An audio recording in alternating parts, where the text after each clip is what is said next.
नमस्कार दोस्तों, देखिए ये जो क्लास हो रहा है ये हो रहा है मॉडर्न हिस्ट्री का पीवाईक्यू और वो भी बीपीएससी का पीवाईक्यू है। ठीक है, इससे पहले मैंने 2-3 वीडियो अपलोड कर दिया है बीपीएससी के पीवाईक्यू क्वेश्चन को।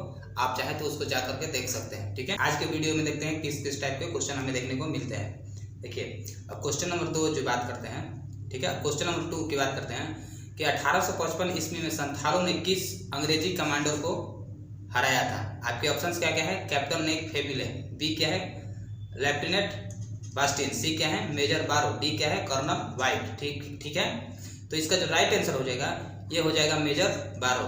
यानी कि 1855 में जो संथाल विद्रोह हुआ था उस संथाल विद्रोह में मेजर बारो को हराया गया था, ये संथाल जनजाति के द्वारा।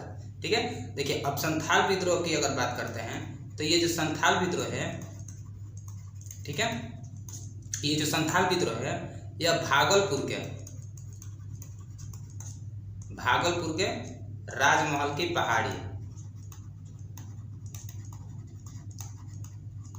राजमहल की पहाड़ी वाले क्षेत्र में हमें देखने को मिलता है। अगर इसका कारण देखा जाए कि यह संथाल विद्रोह किस कारण से होता है तो सबसे पहले हम ये देखते हैं कि ये जो राजमहल की पहाड़ी वाले जो क्षेत्र में है वहाँ पर साहूकार और जो जमींदार है पुलिस के साथ मिल करके ये जो संथाल जनजाति का दमन करते थे। ठीक है, इनकी जमीनें छीन ले जाते थे, जिसके फलस्वरूप संथाल जनजाति जो है यह अपने जमीनें छोड़कर दूसरे जगह जाने पर मजबूर हो गए। इसी के फलस्वरूप जो है सिंधु और कान्हू के नेतृत्व में इन सभी जनजातियों को एकत्रित की जाती है और एकत्रित करने के फलस्वरूप ये संथाल आंदोलन देखने को मिलता है।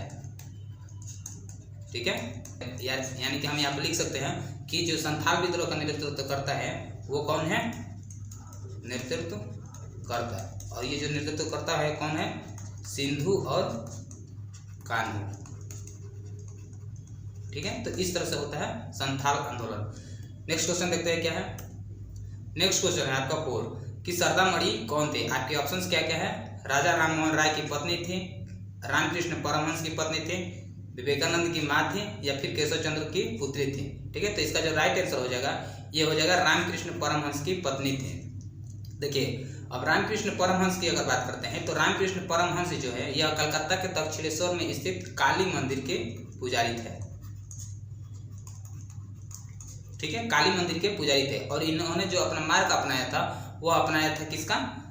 ध्यान और योग को अपना मार्ग अपनाए थे। कौन? ये रामकृष्ण परमहंस। रामकृष्ण परमहंस के द्वारा ये रामकृष्ण आंदोलन का स्वरूप तैयार किया गया था। इनके द्वारा रामकृष्ण मठ की भी स्थापना की जाती है। ठीक है, आगे चल करके इनके जो शिष्य होते हैं स्वामी विवेकानंद, और स्वामी विवेकानंद जी जो है इनके विचारों को प्रचार प्रसार करने के लिए यह शिकागो में भी भाषण देते हैं। ठीक है, देखिए अब बात करते हैं हम राजा राममोहन राय की। तो राजा राममोहन राय जो है यह पुनर्जागरण का जनक कहा जाता है। ठीक है, भारतीय पुनर्जागरण का जनक कहा जाता है। इनके द्वारा ही पहला धर्म सुधार आंदोलन किया गया था। ये जो इनके विचारधारा यह वैज्ञानिक दृष्टिकोण और सामाजिक मुद्दों को लेकर से संबंधित बातें करते थे। ठीक है, इन्हीं राजा राममोहन राय के द्वारा ही सबसे पहले हम देखते हैं कि इनके द्वारा ही ब्रह्म सभा की स्थापना की जाती है, जो आगे चल के ब्रह्म समाज में परिवर्तित हो जाता है। बात करते हैं विवेकानंद की, तो ये जो विवेकानंद जी जो है यह विवेकानंद जी जो है इनके शिष्य रहते हैं। किनके? परमहंस के। ठीक है, परमहंस जी के ये शिष्य रहते हैं, जो इन्हीं के द्वारा रामकृष्ण मिशन की स्थापना की जाती है। जो ठीक है, केशव चंद्र सेन। अब केशव चंद्र सेन की अगर बात करते हैं तो केशव चंद्र सेन जी जो है यह ब्रह्म समाज के सदस्य थे। केशव चंद्र सेन जब ब्रह्म समाज की सदस्यता ग्रहण की तो देवेंद्र नाथ टैगोर के द्वारा इन्हें आचार्य पद की पदवी दी गई थी। लेकिन क्या हुआ कि केशव चंद्र सेन की जो उदारवादी विचार है, इस उदारवादी विचार के कारण देवेंद्र नाथ टैगोर और केशव चंद्र के बीच जो है मतभेद देखने को मिलता है, जिसके फलस्वरूप देवेंद्र नाथ टैगोर जो है इन्हें बर्खास्त कर देते हैं, ये आचार्य पद से हटा देते हैं। ठीक है, नेक्स्ट क्वेश्चन देखते हैं क्या है।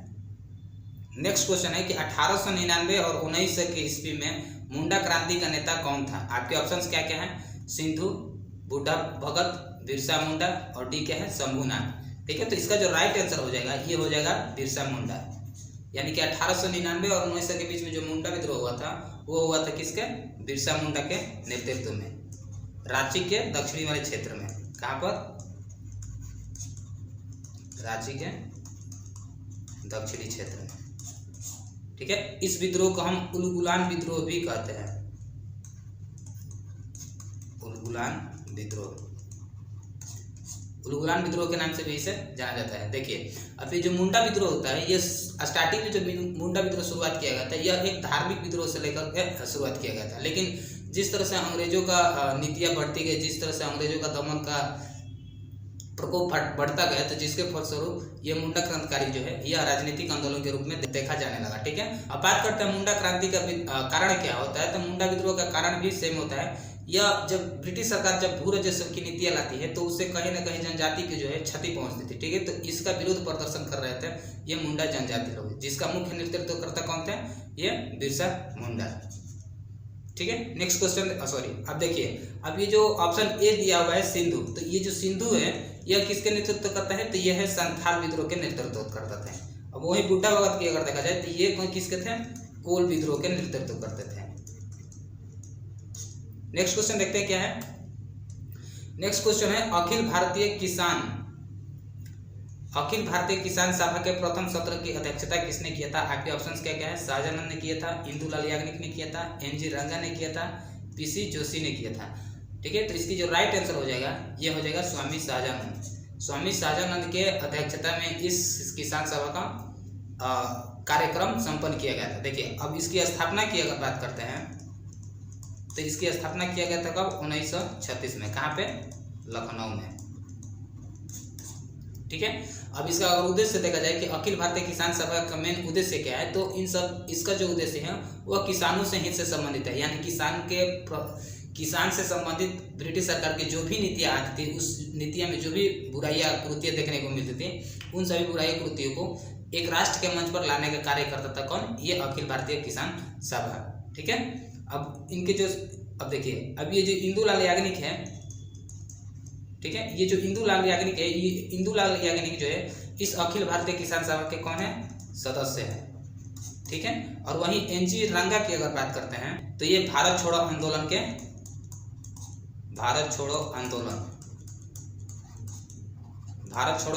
के ये नेता के रूप में भी हमें देखने को मिलता है। और पीसी जोशी जो है यह कम्युनिस्ट पार्टी के महासचिव है। ठीक है, कम्युनिस्ट पार्टी के प्रथम महासचिव। ठीक है, तो इसका जो राइट आंसर हो जाएगा स्वामी शाहजानंद। नेक्स्ट क्वेश्चन देखते हैं क्या है। नेक्स्ट क्वेश्चन है कि राजा राम मोहन राय के द्वारा ब्रह्म समाज की स्थापना कब की गई थी। आपके ऑप्शंस क्या क्या है, 1816, 1820, 1828, 1830। तो इसका जो राइट आंसर है ये हो जाएगा आपका 1828 में। ब्रह्म समाज की स्थापना की गई थी कब, 1828 में। किसके द्वारा, राजा राम मोहन राय के द्वारा। अब राजा राम मोहन राय की अगर बात करते हैं तो राजा राम मोहन राय जी जो है यह भारतीय पुनर्जागरण का जनक भी कहते हैं। भारतीय पुनर्जागरण का जनक। ठीक है, और इनके अगर विचार की बात करते हैं तो यह वैज्ञानिक दृष्टिकोण और सामाजिक मुद्दों से संबंधित अत्यधिक बातें करते थे। इनके द्वारा प्रथम हिंदू धर्म का सुधारक आंदोलन भी चलाया गया था। ठीक है, और सबसे पहले हम देखते हैं कि इन्हीं के द्वारा 1814 में एक आत्मीय सभा, ठीक है, आत्मीय सभा की भी स्थापना करी जाती है। ठीक, अब बात करते हैं हम इनके उद्देश्य की।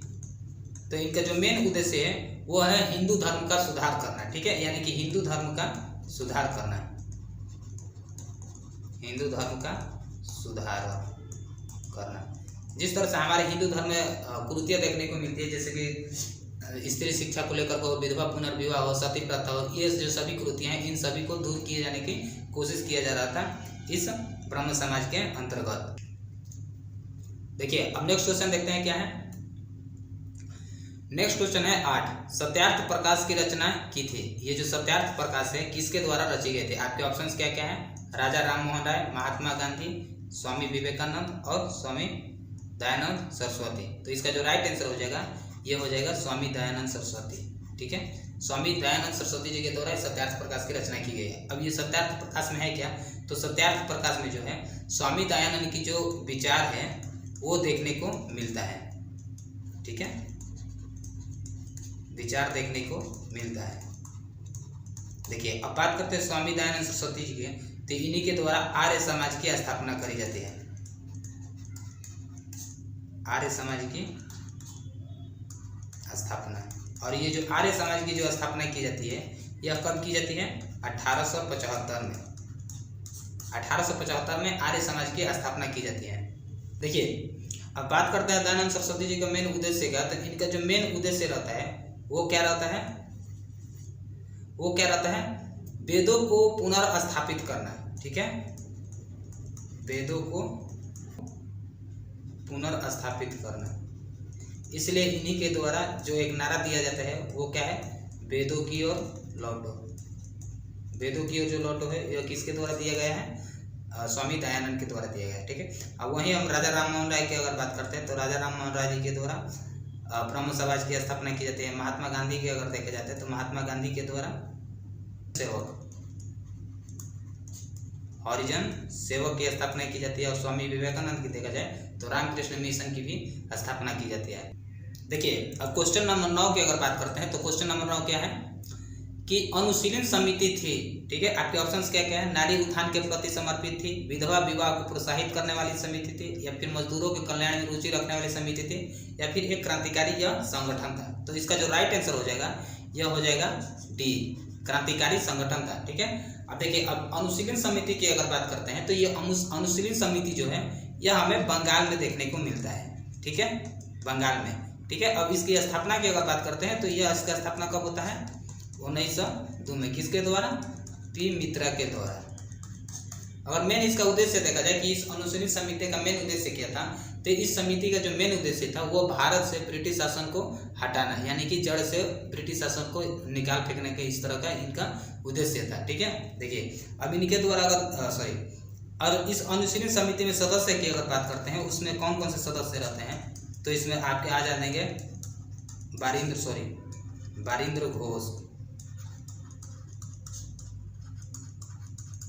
ठीक है, बारिंद्र घोष, जतीन्द्र नाथ बनर्जी, इस तरह के जो सब नेता हैं इसमें आपका देखने को मिलते हैं, जतीन्द्र नाथ बनर्जी। ठीक है, देखिए अब बात करते हैं इस अनुशीलन समिति में। तो ये जो अनुशीलन समिति जो है यह आपका 1908 तक आते आते जो है यह निष्क्रिय हो गया, यानी कि इसकी जो कार्य थी वो लगभग बंद हो चुकी थी, समाप्त होने के कगार पर आ गई थी। ठीक है, तो ये जो अनुशीलन समिति जो है आपका राइट आंसर क्या होगा? क्रांतिकारी संगठन थे, जो बंगाल में देखने को मिलता है। नेक्स्ट क्वेश्चन देखते हैं क्या है। नेक्स्ट क्वेश्चन है सुरक्षा प्रकोष्ठ की नीति संबंधित है, यानी कि सुरक्षा प्रकोष्ठ की जो नीति लाया गया था वह किसके अंतर्गत लाया गया था, किसके नेतृत्व में लाया गया था। ठीक है, तो आपके ऑप्शंस क्या क्या है? वारेन हेसिंगटन के द्वारा लाया गया था, लॉर्ड डलहौजी से लाया गया था, फिर हेनरी लॉरेंस ने लाया था, या फिर लॉर्ड लिटन के द्वारा लाया गया था। ठीक है, ये जो क्वेश्चन है इसका जो राइट आंसर हो जाएगा ये हो जाएगा वारेन हेसिंगटन, यानी कि वारेन हेसिंगटन जो है यह सुरक्षा प्रकोष्ठ की नीति लाता है। अब सुरक्षा प्रकोष्ठ की नीति देख जाए तो क्या है?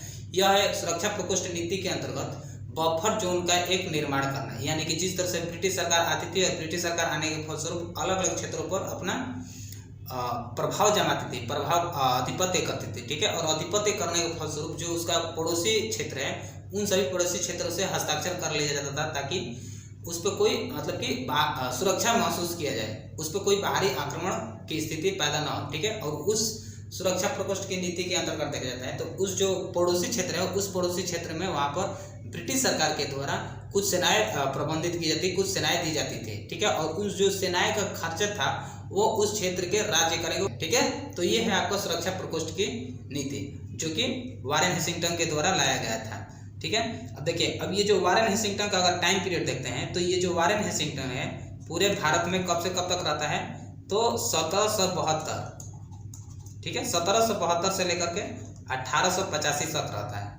अगर वहीं हेनरी लॉरेंस की अगर बात करते हैं तो ये जो हेनरी लॉरेंस हैं अधिकारी के रूप में कार्य करता है। ठीक है, लॉर्ड लिटन की अगर बात करते हैं तो ये जो लॉर्ड लिटन है यह आपका 1876 से लेकर के 80 तक रहता है। ठीक है, लॉर्ड लिटन कब से कब तक रहता है? 1876 से 80। और वहीं लॉर्ड डलहौजी की अगर बात करते हैं तो ये जो लॉर्ड डलहौजी है पूरे भारत लॉर्ड डलहौजी जो है भारत में कब से कब तक रहता है? 1848 से 1856 तक देखने को मिलता है। नेक्स्ट क्वेश्चन देखते हैं क्या है। नेक्स्ट क्वेश्चन है कि भारत छोड़ो आंदोलन के समय इंग्लैंड का प्रधानमंत्री कौन था?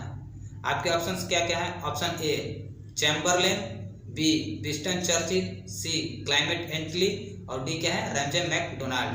ठीक है, तो इसका जो राइट आंसर हो जाएगा वो हो जाएगा विंस्टन चर्चिल। ठीक है, विंस्टन चर्चिल जो है यह 1942 में इंग्लैंड के प्रधानमंत्री के रूप में देखने को मिलता है। ठीक है, अब देखिए, अब भारत छोड़ो आंदोलन की अगर बात करते हैं कि भारत छोड़ो आंदोलन जब क्रिप्स मिशन प्रस्ताव फेल हो जाता है तो महात्मा गांधी के द्वारा, कहां पर? महात्मा गांधी के द्वारा ग्वालियर टैंक में कब? 8 अगस्त 1942 को महात्मा गांधी के द्वारा एक सभा आयोजित की जाती है और उस सभा में जो प्रावधान रखे जाते हैं वो कुछ इस तरह से रहते हैं। अगर पहला बात करते हैं तो पहला जो रहता है कि ब्रिटिश शासन को भारत से मतलब कि बाहर निकालने की योजना बनाई जाती है, प्रावधान रखा जाता है। पहला ये हो गया। और दूसरा वहीं देखते हैं तो अस्थायी सरकार के गठन का भी इस तरह का प्रावधान रखे जाते हैं। और उसी प्रावधान के अंतर्गत जब महात्मा गांधी जो है लोगों के बीच जाकर के इस आंदोलन में सहभागिता लेने के लिए प्रेरित कर रहे थे, समझा रहे थे, तो उसी बीच जो है इस तरह के भी नारा देते हैं। और वो जो नारा है क्या है? करो या मरो, यानी करो या मरो का जो नारा है महात्मा गांधी के द्वारा भारत छोड़ो आंदोलन के अंतर्गत देखने को मिलता है। ठीक है, तो इसका जो राइट आंसर हो जाएगा कौन है भारत छोड़ो आंदोलन में? Winston Churchill. अब बात करते हैं चैम्बरलेन की, यानी कि जो चैम्बरलेन है यह कब प्रधानमंत्री बना रहता है? तो चैम्बरलेन जो है आपका 1937 से 1940 के बीच में ब्रिटिश पीएम देखने को मिलता है। वहीं क्लाइमेट एटली की अगर बात करते हैं तो ये जो क्लाइमेट एटली है 1947 से लेकर के 51 तक हमें ब्रिटिश प्रधानमंत्री देखने को मिलता है। और वहीं रैमजे मैकडोनाल्ड की अगर बात करते हैं तो रैमजे मैकडोनाल्ड जो है 1929 से 1935 तक देखने को मिलता है। ठीक है, नेक्स्ट क्वेश्चन देखते हैं क्या है। नेक्स्ट क्वेश्चन है कि all India trade union Congress के प्रथम अध्यक्ष कौन था?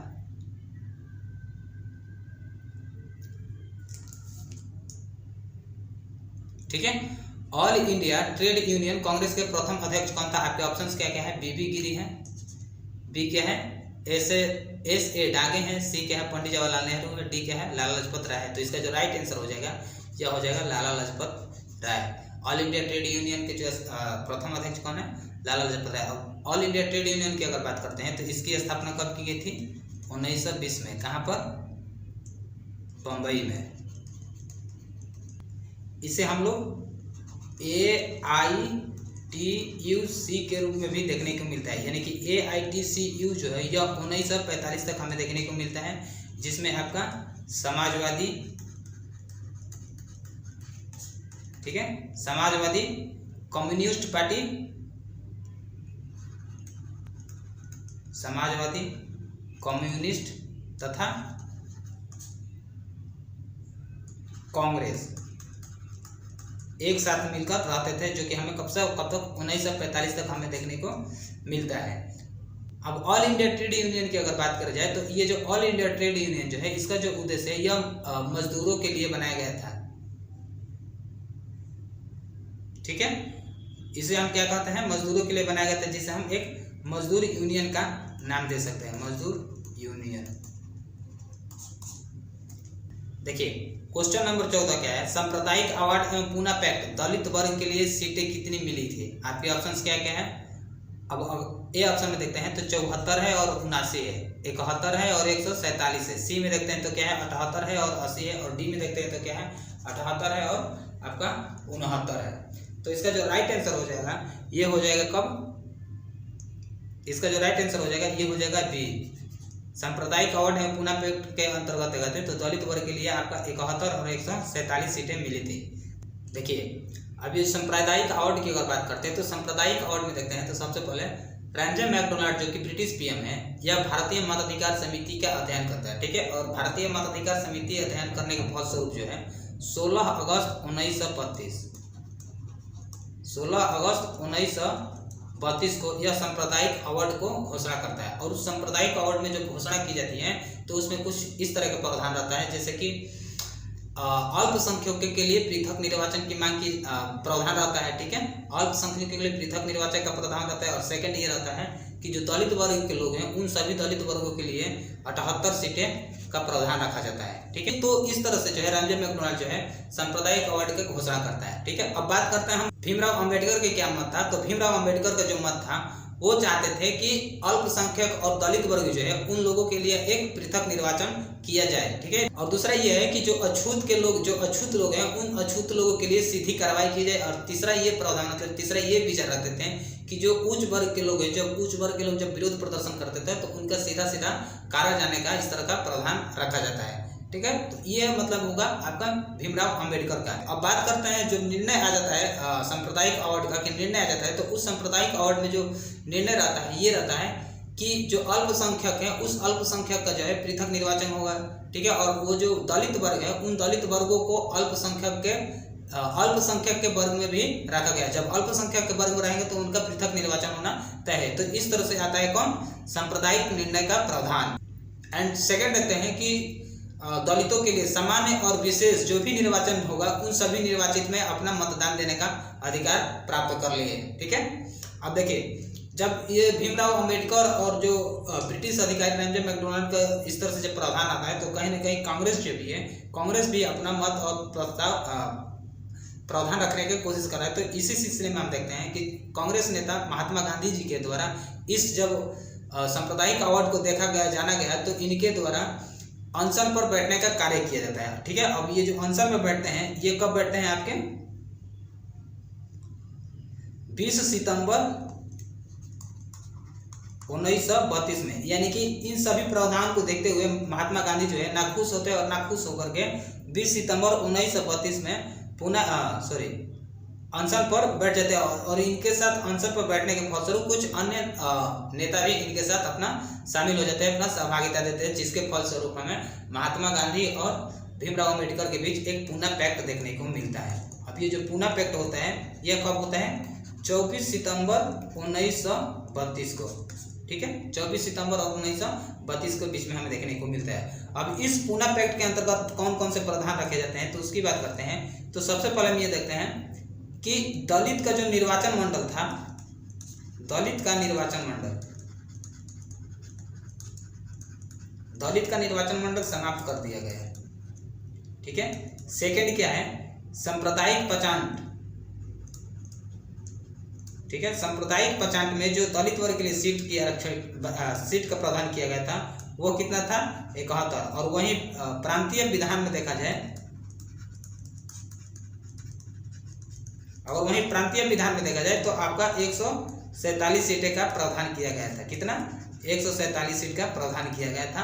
तो इस तरह से क्वेश्चन का जो है इसका आंसर जो है, इसका जो राइट आंसर हो जाएगा वो हो जाएगा 71 और 147। आगे बढ़ते हैं और नेक्स्ट क्वेश्चन देखते हैं क्या है। नेक्स्ट क्वेश्चन है कि बंबई में अखिल भारतीय व्यापार संघ कांग्रेस यानी कि AITUC की स्थापना कब हुई थी। इससे पिछला जो क्वेश्चन हुआ था सेम वही क्वेश्चन है कि बंबई में जो अखिल भारतीय व्यापार संघ है AITUC की कब हुई थी। तो ये हुआ था आपका 1920 में, जो कि इसके अध्यक्ष कौन है, लाला लाजपत राय है। नेक्स्ट क्वेश्चन देखते हैं क्या है। नेक्स्ट क्वेश्चन है कि गांधी इरविन समझौते के हस्ताक्षर होने में किसने महत्वपूर्ण भूमिका निभाई। आपके ऑप्शंस क्या क्या है, मोतीलाल नेहरू, मदन मोहन मालवीय, तेज बहादुर सप्रू और चिंतामणि। तो इसका जो राइट आंसर हो जाएगा यह हो जाएगा तेज बहादुर सप्रू, यानी कि तेज बहादुर सप्रू के अंतर्गत ही गांधी और इरविन के बीच इस समझौते पर सहमति बनाने की कोशिश किए थे। कौन, तेज बहादुर सप्रू।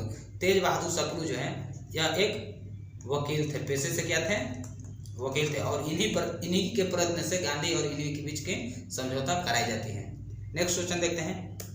ओके, खत्म। तो ये रहा हमारा PPSC का PYQ। ठीक है, तथा वीडियो को लाइक करें, शेयर करें। ठीक है, तब तक के लिए जय हिंद।